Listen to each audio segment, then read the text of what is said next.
oyingcwele egameni likaJesu umoya oyingcwele siyakubingelela. Haleluya moya oyingcwele. Haleluya, haleluya, haleluya.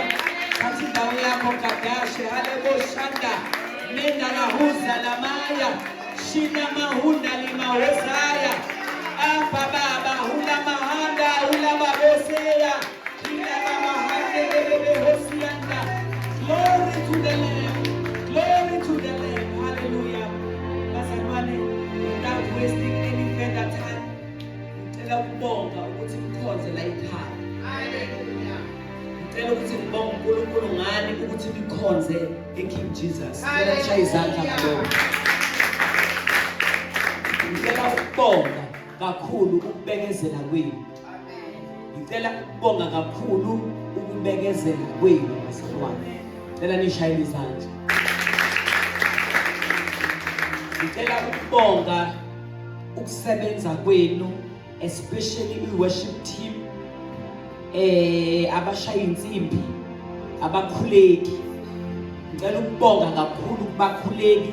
uNkulunkulu usiphile abakhuleki la endlini. Umama uNgobese, umkhuleki, uMbongiseni umkhuleki. Kodwa ngiyabona futhi ukuthi noGugu uNkulunkulu uyamropha in kuma-intercessors. Hallelujah. Abantu nje okuthiwa lokho umuntu uyahlala kuthiwa khuleka. Ngicela ukubonga kakhulu ukuthi nilalele umoya oyingcwele okuyena esihamba ngaye kule ndawo. Hallelujah. Akabongo sana. Ngicela ukubonga kakhulu isupport eninginikeza yona. It is not easy bazalwane ukukhonza endaweni enjengaleyo. Kube futhi sibhekene nama challenges esibhekene nawo. Omunye ngabona ebuza ukuthi kungani niqhubeke nikhonze ngoba umfundisi wakhona akasekho. Kungani niqhubeke kodwa nibatshele ukuthi silandele inkosi uJesu. Haleluya. Silandele yena umfundisi. Uma bethi kinina ngoba niyabona ukuthi kuyafiwa nithi akafi umuntu. Umama umfundisi kuphela osafelwe abantu bakhe abathandayo. Nibatshele futhi ukuthi ngelinye ilanga nathi siyofa futhi. Kungabibikho okoniqeda amandla ngokuza kule ndawo. Amen bazalwane. Haleluya. Ngifisa ukuyibongela nami ingelosini yala ekhaya. Ngicela sishayele izandla ingelosi yala ekhaya. Praise the Lord. Thank you, Jesus. Thank you, Holy Spirit. Thank you. Thank you so much. Abanye ke baye beyibuza umuntu eyibuza ingelosi yakhe ethi ubani igama lakho. Mhlambe mayethandaza nje abuze ukuthi ubani igama lakho mase iyasho. Ngesikhathi aphupha igama nje elingabizeki. Kanti usiyatshela ukuthi hayi ingelosi yakho sibani. Amen bazalwane. Kade ngitshela abazalwane ngithi ngiyakhuleke mangithi ngithi Kadesh ngithi kanti uKadesh usho ukuthini. Ngithi ake ngiguglishe futhi ngiyawuthanda ukugugula. Vele amagama amaningi esiHebheru asho ukuthi ongcwele ubungcwele bakhe. Mina mangilokho ngithi Kadesh hawu ngisho khona elinye igama engangilisho ngithi mina lisho ukuthini kanti igama ngithi Gadashi. Njoba ngithi uma umfundisi bese ethi Gadashe usho ukuthini. Ngithi ngiyakhuleka ngithi Gadashe ngathi mangilicinga wathiwa owayekhona uzikhonele yena ongadalwanga omuhle onothando onobungani onamandla ongahluleki. Mina ngilokhu ngiyakhuleka Gadashe Abba Father Gadashe ngingazi ukuthi ngisho ukuthini kanti ngisho lokho ngizothi bazalwane ngiyabonga kakhulu iHeritage yethu Sunday iHeritage Sunday ya 2024 isimangaliso.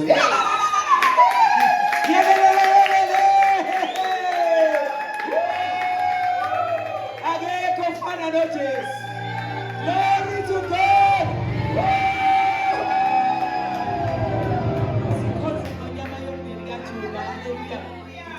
Ngobese kusengaphambili usiphizi laNkulunkulu ucela simshayele izandla ezangaphambili. Amen.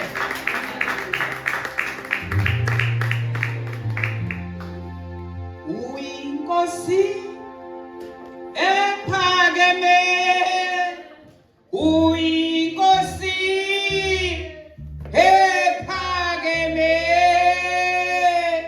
uyinkosi ephakeme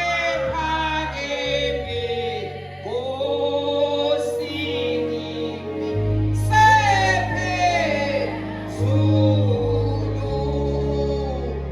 uyinkosi ephakeme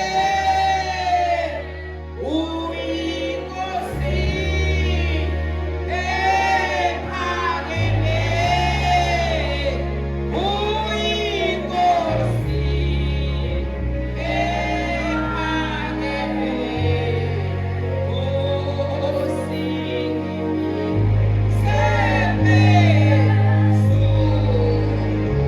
Hallelujah! Hallelujah! Hallelujah! Bazalwane, ngokukhulu kuyithoba ngibingelela uma mfundisi uMbuyazi, ngibingelela ingilosi yaleli bandla, ngibingelela uMongcwele simi ngaye. Cela bazalwane sishayele uMongcwele izandla ezinkulu.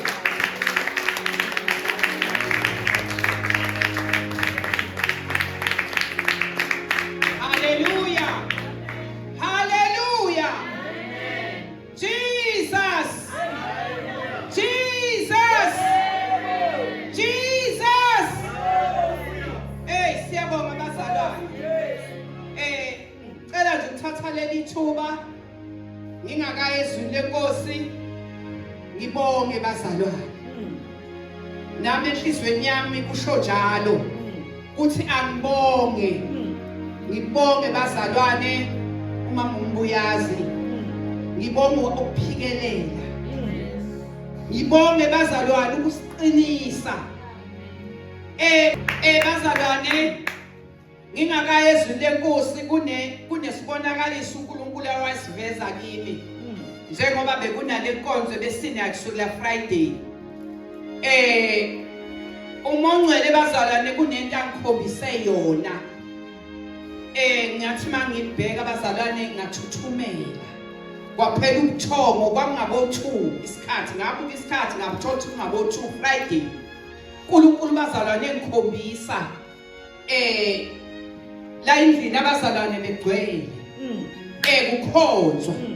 uMongcwele waseyangikhombisa wathi kimi bheka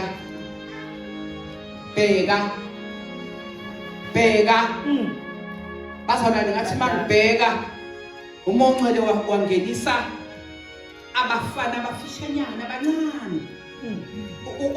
Amagama abo kwakubhaliwe kuthiwa amadwafu. Kuthe emva kwabo kwangena insizwe ezinde ezinamandla. Wathi uNkulunkulu laba amaqhawe. Wathi uMongcwele kimi njengoba ubona kukhona laba abafishana abangamadwafu, qaphelani ebandleni ukuthi ningabi bafishane emoyeni kaNkulunkulu. Ningabi amadwafu but nibe ngama-giant in spirit. Ngoba isikhathi esiphila kuso siphile esikhathini wangikhombisa uNkulunkulu isikhathi siya ngokutsheka. Wathi uNkulunkulu sekulesi sikhathi esitsheke ngalendlela ukuthi uma ungabalansile in spiritual uzowa, Sathane uzoketshula. Nkosi yami. Lamadwafu azohamba nawe but kudingeka ume uqinile spiritual ukuze ube yi-giant. Bazalwane uMongcwele ngicela uMongcwele wakukhombisa futhi ukuthi sidinga ukukhuleka, sikhuleke ngokujulile. Sidinga ukukhuleka, sikhulekelane. Umthwalo omunye umzalwane ungamkhulekeli ngoba egula. ukuthi kunesimo esithile abhekene naso bathi mkhulekele continuously umkhulekele umzalwane uma evuka nje enhlizweni yakho uma ukhuleka kuvuka igama lomzalwane uNkulunkulu khona into afuna ukuthi ngikhulekele kuyo sikhulekelane ukuze sibe namandla sisaphothane ngemkhuleko futhi uma umzalwane ungamboni enkonzweni mkhulekele ngoba kunempa abhekene nayo ethi hlala ungayi kokhonza uNkulunkulu amen bazalwane kafishane nje ngizocela sifunde incwadi yamakhosi ake sibonge bazalwane umbono haleluya awushilo asikhombise wona haleluya haleluya cela sikhuleke baba egameni lika Jesu uNkulunkulu wami baba wethona amandla wonke okwenzayo egameni lika Jesu waseNazaretha baba siyabonga moya ogcwele sibonga kuwe wena omdala wethuku sibonga kuwe qawe linamandla sibonga kuwe wena ophakeme kakhulu uyinkosi yamakhosi ubani ongalinganiswa nawe siyabonga uNkulunkulu wethu siyabonga qawe linamandla baba senze baba sikhule emoyeni baba ukuze sikwazi ukulwa izimpi moya ogcwele usathana sishaya ngazo baba senze uNkulunkulu wethu sipha amandla okuma sipha amandla okuzabalaza ngosuku olubi siyabonga uNkulunkulu wethu siyabonga Jehova uyinkosi ephakeme kakhulu amen bazalwane ngizocela nje sifune incwadi yamakhosi esibili amakhosi esibili chapter 19 amakhosi esibili chapter 19 bazalwane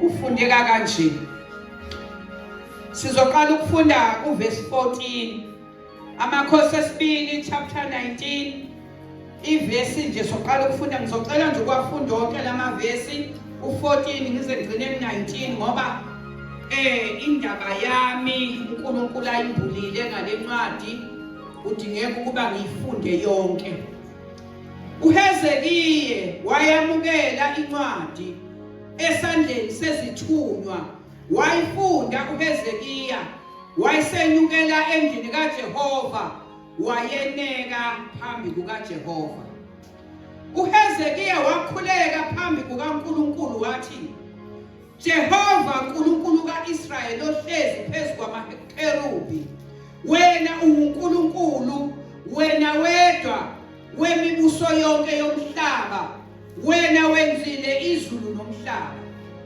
bheka Jehova indlebe yakho bheka Jehova indlebe yakho vula amehlo akho Jehova ubone uzwe amazwi kaSanaheribi athume ukweyisa ngawo uNkulunkulu ophilayo yiqiniso Jehova amakhosi ase-Asiriya achithile izizwe namazwe azo alahlile onkulunkulu bawo emlilweni ngokuba babengesibo onkulunkulu babengumsebenzi wezandla zomuntu kuphela umuthi namatshe ngalokho abachithile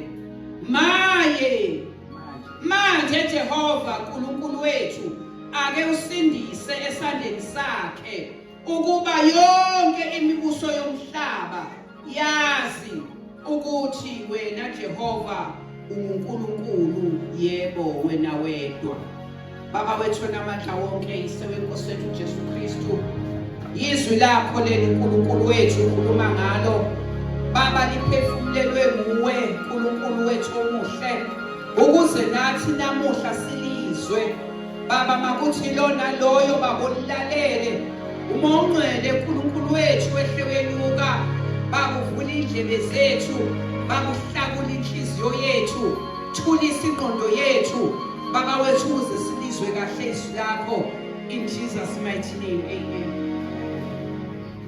Ngiyabingelela bazalwane egameni likaJesu. Bazalwane, le ncwadi ngisayifunda nje.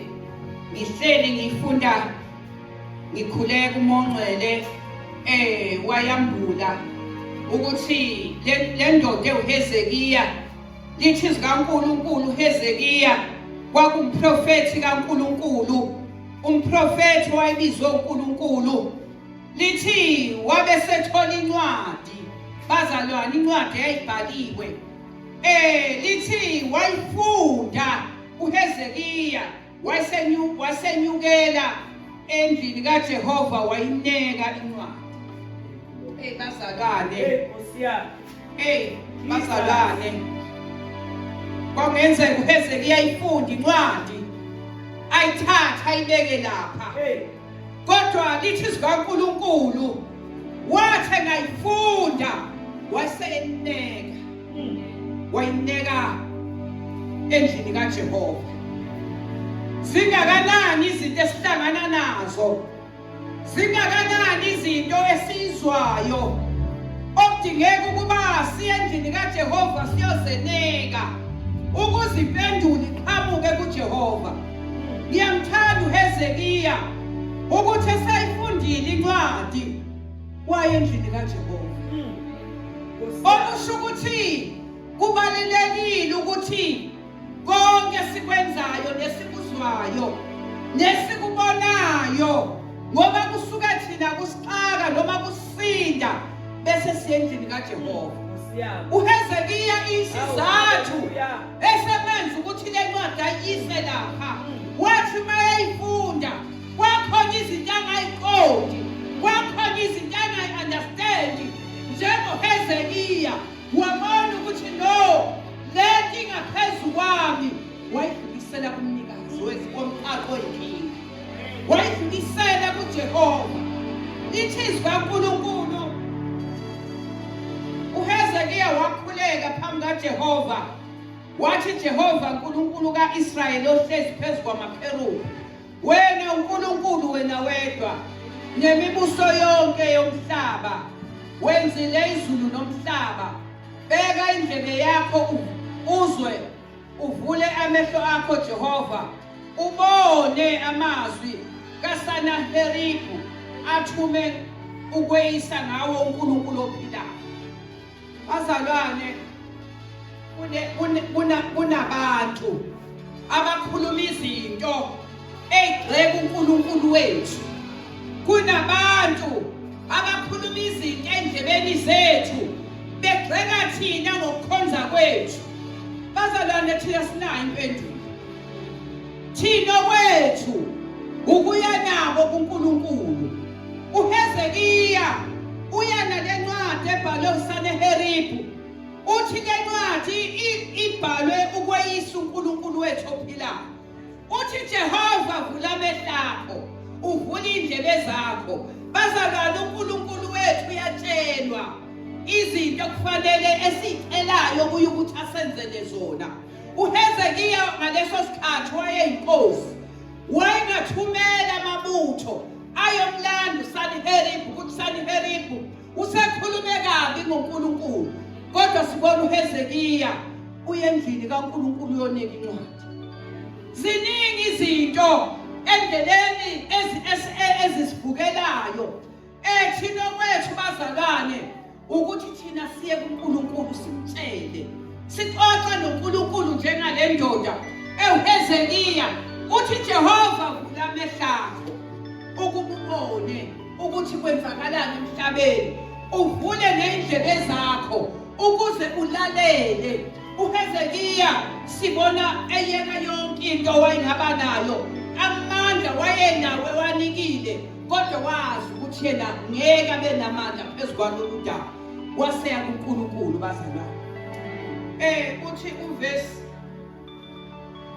Uthi uvesi 17, yiqiniso Jehova, amakhosi ase-Asiriya achithile izizwe namazwe, alahlile onkulunkulu bawo emlilweni, ngokuba babengesiko onkulunkulu, babengumsebenzi wezandla zomuntu kuphela. umuthi namatshe ngalokho abachithile. Bazalwane, ziningi izinto ezenziwe ngezandla zabantu. Baningi onkulunkulu abakhonzwa ngabantu, abenziwe ngezandla zabantu. Kepha uHezekiya simuzwe ekuseni ethi bonke bachithiwe. Ngoba bazalwane, into engenziwanga uNkulunkulu, noma ingaba inhle kangakanani, noma ingaba ivelu kangakanani, kodwa uma ingenziwanga uNkulunkulu, phambi kwaNkulunkulu bazalwane, ayinawo umsebenzi. Kodwa uthi uthi uHezekiya uSaneheribhu esekwenzile lokho, wambona ukuthi yingoba wenze izinto ezenziwe ngezandla zabantu, ukukhonza abantu, ukukhonza uNkulunkulu besikhashana. Bazalwane, ey'nsukwini esiphila kuzo, baningi onkulunkulu abakhonzwayo.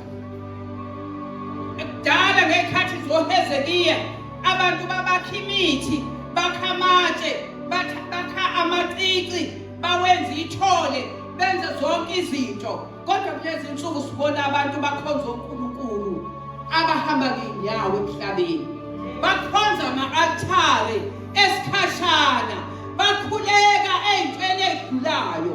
Kodwa ngiyamthanda uHezekiya ukuthi wayiqonda ukuthi ukhona uNkulunkulu ongaguquki, uNkulunkulu omiyoze kwephakade. Uthi ku-19, manje Jehova uNkulunkulu wethu ake usisindise esandleni sakhe, ukuba yonke imibuso yomhlaba yazi wena Jehova uNkulunkulu, yebo wena wedwa. Uye yedwa bazalwane uNkulunkulu. Uye yedwa uNkulunkulu, umnini mandla wonke. Noma uNkulunkulu abakhona bangaba nezinto ezingakanani eziphathekayo, kodwa le ndoda uHezekiya yaqonda ukuthi uye yedwa uNkulunkulu. Yaqonda ukuthi yingakho yakuye ngoba uye yedwa uNkulunkulu, akekho omunye wayengaphezulu kwakhe. Bazalwane, ngizothi ekuseni uma singanikela impilo yethu uNkulunkulu yena yedwa. uNkulunkulu bazalwane uyangenelela. uNkulunkulu akakhathali ukuthi izimo zithini, futhi uNkulunkulu wethu uNkulunkulu wesikhathi. Izinto zenza ngesikhathi sakhe. Kungenzeka usukhulekile awuboni kwenzeka lutho, kungenzeka ukube kade ulindile umemeza, lithi zikaNkulunkulu asilinde ngesineke. Kunamadoda angabafundi bakaJesu, kuthiwa bahamba ngelinye ilanga bayodoba. Uma bedoba kuthiwa badoba ubusuku bonke, kodwa bazange bethole lutho, baphuma namanethi abengenalutho. Uma eqhamuka uJesu ebabona bengaphethanga lutho, uthi uJesu buyani, phosana amanethi ekujuleni. Bathi Nkosi, sasishikile ubusuku bonke kodwa sitholanga lutho. Uthi phosani amanethi ekujuleni. Uma bewaphosa, lithi zikaNkulunkulu babuya ney'nhlanzi ezaziningi ngoba amanethi bahluleka ukwaphakamisa ngobuningi bey'nhlanzi. Engikuthandayo kula madoda amlalela uJesu ayenza lento, ngoba ukuba bamlalelanga babeyomuka bengayiphethi inhlanzi, kodwa ngoba balalela izwi kaNkulunkulu mayithi phosana ekujuleni. Nathi bazalwane, ekukholweni kwethu kangcwele asiphose ekujuleni. Ungakhathali ukuthi ukhulekile izolo wangayibona impendulo. Yonke into kuNkulunkulu inesikhathi sayo. Yonke into kuNkulunkulu inesikhathi sayo. Kungenzeka ukuba usufuna umsebenzi iminyaka uthole, kungenzeka ukube kuningi ufisa ukwenza empilweni kodwa kwenzeki. Qhubeka, phosa amanethi ekujuleni. Qhubeka, bekezela ngesineke. Biza uNkulunkulu. uNkulunkulu esimkhonza uyaphila. uNkulunkulu esimkhonza uyezwa. uNkulunkulu esimkhonza uneyindlela. Akukhathaleki bazalwane, impendulo kuNkulunkulu. Impendulo ikuNkulunkulu. Noma ngabe kumnyama kangakanani, kodwa ngelinye ilanga kuzokusa. Nawe empilweni yakho uNkulunkulu umkhonze ngokukholwa. Mhlambe uhlula ukukhuleka uqhubeke. Uthi uma mfundisi ngelinye ilanga noma ngabe ufunde nje ivesi elilodwa, qhubeka, kusasa azoba mabili, kusasa azoba mathathu. Noma ngabe uyakhuleka u2 minutes, qhubeka ukhuleke, kusasa uzokhuleka u5 minutes, kusasa uzokhuleka u10 minutes, kusasa uzogcina ukhuleka i-hour, ngoba yonke into phambi kaNkulunkulu iyalindwa. Izinto ezinhle lithi zikaNkulunkulu, izinto zikaNkulunkulu ziyalindwa. Ngakho-ke bazalwane, nathi noma ngabe sehlelwa yini endleleni, indaba zethu asitshele uNkulunkulu. Asingatsheli abantu basemhlabeni, ngoba umuntu wasemhlabeni mawumtshela ukuthi hayi nakho nginenkinga kanje, uzokutshela lokho nalokho. Kodwa uma ungene kuNkulunkulu endlini yakhe, noma ekamereni lakho, noma kuphi la ukhona, watshela uNkulunkulu ukuthi Nkosi, nayi inkinga engibhekene nayo. uNkulunkulu bazalwane unempendulo. Ihlala ikhona impendulo kuNkulunkulu. Noma ungambona ethulo kwamanje, kodwa impendulo ikhona. uNkulunkulu bazalwane akawadla amandla omuntu. Ihlale esho njalo uma mfundisi. uNkulunkulu akawadla amandla omuntu. Lokho kwenzayo uNkulunkulu uzokuvuza ngakho. Noma ngabe wena ubona kuncane kangakanani, kodwa uNkulunkulu yonke indaba inomzuzu wayo phambi kaNkulunkulu. uNkulunkulu wethu bazalwane uyalalela. uNkulunkulu wethu uyezwa. Ngiyamthanda usicile ndoda uHezekiya. Ngiyathanda iresponse yakhe. Ngiyayithanda iresponse yakhe ukuthi njengoba wayeyinkosi kuningi wayengakwenza, kodwa wakhetha ukuthi endlini kaNkulunkulu ayemnyeke incwadi. Besingenze njalo nathi bangcwele. Lapho esingene khona sahlangana nenkinga, asineke incwadi phambi kaNkulunkulu. Nkosi yomsibusiso. Hallelujah, hallelujah.